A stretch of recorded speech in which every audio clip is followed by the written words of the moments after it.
दोस्तों जरा सोचिए, अगर किसी के हाथ में मौजूद लाइसेंसी हथियार का लाइसेंस ही सवालों के घेरे में आ जाए तो फिर क्या होगा। अगर सालों से इस्तेमाल हो रहे हथियारों के पीछे फर्जी दस्तावेजों का खेल छिपा हो तो यह सिर्फ कानून का उल्लंघन नहीं बल्कि सुरक्षा व्यवस्था पर एक बड़ा सा प्रश्न चिन्ह लगाने वाला होता है। आखिर उत्तराखंड में ऐसा कौन सा नेटवर्क सक्रिय है या था जिसकी परतें अब खुलनी शुरू हुई हैं? क्यों पुलिस को पूरे 26 साल का रिकॉर्ड खंगालना पड़ा है? क्या ये सिर्फ कुछ संदिग्ध लाइसेंसों का मामला है या फिर किसी बड़े नेटवर्क की शुरुआत है जो बाहर दिखाई नहीं देता? किन राज्यों से जुड़े हैं कनेक्शन, तार, ये लाइसेंस और जांच में कौन कौन से खुलासे किए पुलिस ने? बताऊंगा आपको पूरी खबर इस ऑपरेशन की पुलिस के। नमस्कार, पहला मैं पंकज रौतेला, आप देख रहे हैं अपना उत्तराखंड न्यूज। दोस्तों, उधम सिंह नगर से सामने आई कार्रवाई की इस खबर ने सबको चौंका दिया, हर किसी को हैरान कर दिया। पुलिस और एसटीएफ की जांच में दूसरे राज्यों से बने सैकड़ों शस्त्र लाइसेंस की पड़ताल क्या हुई, पोल खुल गई। जांच के दौरान 94 संदिग्ध शस्त्र लाइसेंस पुलिस ने अपने कब्जे में लिए, जबकि उनसे जुड़े 119 लाइसेंसी हथियार थाने में जमा कराए।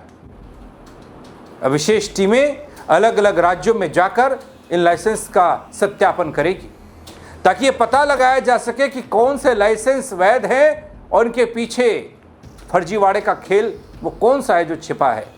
दोस्तों जरा इन तस्वीरों को देखिए। उत्तराखंड के उधम सिंह नगर से ये तस्वीरें आई हैं।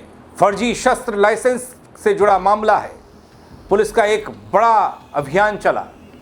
बाहरी राज्यों से दरअसल ये हथियार के लाइसेंस आए, जाली आधार पर बनवाए गए, फर्जी आधार पर संदिग्ध शस्त्र लाइसेंस की जांच हुई तो पुलिस इसे बड़ी सफलता मान रही है। अब तक मैंने जो आंकड़ा आपको बताया, 94 संदिग्ध शस्त्र लाइसेंस अपने कब्जे में लिए और 119 लाइसेंसी हथियार थाने में जब्त किए, जमा किए। पुलिस कहती है कि इन सभी लाइसेंसी हथियारों का संबंध दूसरे राज्यों से है, अपने उत्तराखंड से है ही नहीं।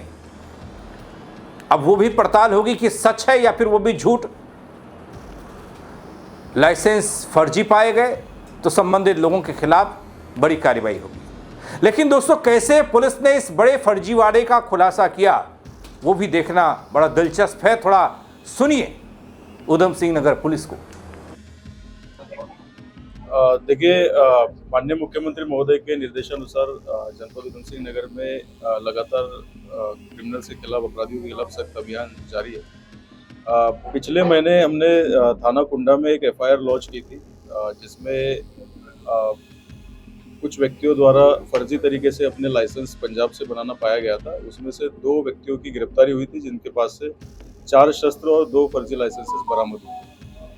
उसके बाद ये प्रकाश में आया था कि यहाँ पर जनपद में जो बाहरी राज्य से बने हुए लाइसेंसेस है उसमें से कुछ लाइसेंसेस गलत तरीके से, अवैध तरीके से बनाए गए तथा शस्त्र परचेज जो है वो भी अवैध तरीके से की गई है। तो उनको चिन्हित करने हेतु हम लोगों ने एक अभियान चलाया था पिछले 15 दिन से, जिसमें 3 टीमों का गठन किया गया था। रुद्रपुर सेक्टर और काशीपुर सेक्टर के लिए एक टीम का गठन किया गया था, जिसमें एसपी काशीपुर साहब द्वारा उसको मार्गदर्शन किया गया। दोस्तों, उत्तराखंड के उधम सिंह नगर जिले में फर्जी शस्त्र लाइसेंस का खेल चल रहा था और किसी को पता ही नहीं था, और जब पता चला तो फिर कनेक्शन दूसरे राज्यों से जुड़ा। पुलिस अब इन सभी लाइसेंसों की वैधता की जांच कर रही है। अलग अलग राज्यों के जिलों में जाकर दस्तावेज खंगालेगी।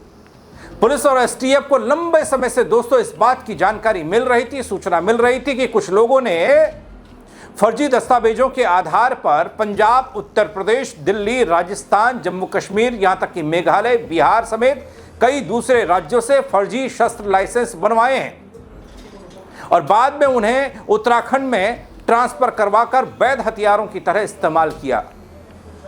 और इसी खबर के आधार पर यह व्यापक जांच अभियान की शुरुआत होती है। दोस्तों, इतना ही नहीं है, पुलिस ये भी बताती है कि इससे पहले काशीपुर क्षेत्र में फर्जी शस्त्र लाइसेंस के 2 मामलों का खुलासा हुआ था और वहीं से बस हिंट मिली थी, इशारा मिला था। इन मामलों में 2 मुकदमे दर्ज हुए, 13 लोगों की गिरफ्तारी हो चुकी है और इन गिरफ्तारियों के बाद पूरे जिले में फर्जी लाइसेंसी हथियारों की पड़ताल शुरू हुई, पहचान शुरू हुई। सत्यापन का अभियान शुरू हुआ, तेज हुआ। और एक टीम जो बाहरी राज्यों में जाकर सत्यापन आगे जाके करेगी, उसके लिए एक विशेष टीम का गठन किया गया था। उसमें से जो 2 टीम हमारे जनपद में रहते हैं उन्होंने सत्यापन किया है। इस 108 लाइसेंस जो है इसमें से 94 लाइसेंस जो है हमने कब्जे में लिया है। 119 शस्त्र जो है जो उन लाइसेंसेस का यूज करके क्रय किए गए अथवा उन लाइसेंसेस के आधार पर लिए गए, ऐसे 119 संदिग्ध शस्त्र जो है वो पुलिस ने अपने कब्जे में लिए हैं। इसके आगे हमारी एक टीम बाहरी राज्यों में भी सत्यापन हेतु जाएगी और जितने भी कुल लाइसेंसेस हैं हमारे जनपद में लगभग 700 के करीब लाइसेंस होल्डर ऐसे हैं जिन्होंने अपने लाइसेंसेस बाहरी राज्यों से बनाए थे, उत्तर प्रदेश या पंजाब, जम्मू या अन्य राज्यों से बनाए थे। वैसे सारे लाइसेंसेस का उन राज्यों में जाके, उन पर्टिकुलर जिलों में जाके सत्यापन करने को एक जो टीम हमने तीसरी टीम गठित की है वो आगे आने वाले दिनों में हम लोग उसमें भी कार्रवाई करेंगे। कौन-कौन से शस्त्र हैं इसमें? हर प्रकार के शस्त्र है, पिस्टल से लेकर रिवॉल्वर से लेकर और बड़े राइफल के शस्त्र, पंप एक्शन गन्स भी। यहाँ पर जो संदिग्ध जो सबसे ज्यादा पाया गया है वो पंजाब से, खास करके तरन तारण और अमृतसर से बने हुए जो लाइसेंसेस थे उनकी संदिग्धता प्रतीत हो रही है। इसमें काफी भारी संख्या में विदेशी मेड शस्त्र भी पाए गए। दोस्तों, जांच के दौरान साल 2001 से साल 2026 तक जारी किए गए शस्त्र लाइसेंसों का रिकॉर्ड खंगाला गया है। इस दौरान कुल 678 ऐसे शस्त्र लाइसेंस चिन्हित हुए जो अन्य राज्यों से जारी किए गए थे और मौजूदा वक्त में ऊधम सिंह नगर जिले में उनका इस्तेमाल हो रहा था। इन सभी लाइसेंस की जांच के लिए जिला स्तर पर 3 विशेष सत्यापन टीमों का गठन हुआ। इनमें 2 टीमें रुद्रपुर और काशीपुर सर्कल में जांच कर रही हैं, जबकि तीसरी टीम बाहरी जिलों और राज्यों में जाकर लाइसेंस की सत्यापन की पड़ताल करेगी। तो दोस्तों, ये मामला सिर्फ फर्जी शस्त्र लाइसेंस का नहीं लगता, बल्कि कानून व्यवस्था और सार्वजनिक सुरक्षा से भी जुड़ा हुआ गंभीर मुद्दा है।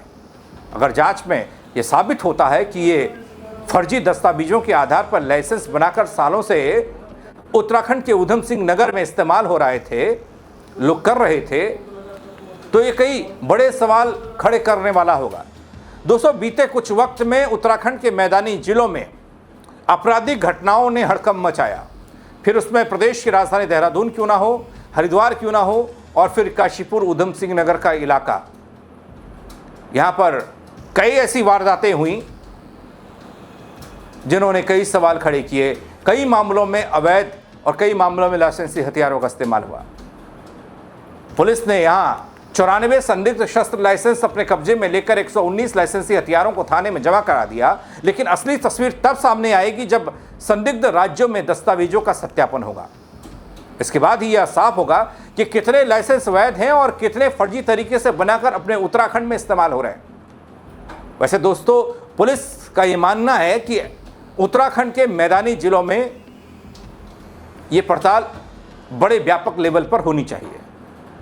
एक सवाल ये भी, क्या जांच यहीं तक सीमित रहेगी या फिर इसके नेटवर्क को और खंगाला जाएगा? प्रदेश के और मैदानी जिलों और तराई जिलों का भी यहाँ पर जो जिक्र हो रहा है वहाँ पर भी जांच होगी, पुलिस पहुँचेगी। फर्जी लाइसेंस बनवाने वालों के साथ साथ उन्हें तैयार करने और सत्यापित कराने वालों पर भी कार्रवाई होगी। यह अभियान उत्तराखंड के दूसरे जिलों तक भी बढ़ेगा। इन सभी सवालों के जवाब आने वाली जांच पर निर्भर होंगे। क्या ऊधम सिंह नगर में पकड़े गए इन लाइसेंसी हथियारों के तार उत्तराखंड के अलग अलग मैदानी जिलों से भी जुड़े हैं? अगर जुड़े निकले तो फिर जाहिर सी बात है दोस्तों, स्वाभाविक सी बात है कि और मैदानी जिले भी रडार पर होंगे। फर्जी शस्त्र लाइसेंस के खिलाफ अब तक ये सबसे बड़ी कार्रवाई मानी जा रही है और इस कार्रवाई पर जहां पुलिस अपनी पीठ थपथपा रही है, इस अभियान को बड़ी सफलता बता रही है, वहीं इन हथियारों के इस्तेमाल और उत्तराखंड में होने से कई सवाल पैदा हो रहे हैं। आप क्या कहेंगे? अपनी राय कमेंट के जरिए ज़रूर इस खबर पर दीजिएगा दोस्तों, शेयर कीजिएगा ताकि और लोग भी देख पाएँ। मेरे साथ जुड़ने के लिए आप सबका बहुत शुक्रिया। हाँ, फेसबुक पर देख रहे हैं फॉलो ज़रूर कर लीजिएगा, यूट्यूब पर देख रहे हैं सब्सक्राइब नहीं किया है तो वो भी कर दीजिएगा। जय उत्तराखंड गढ़ी।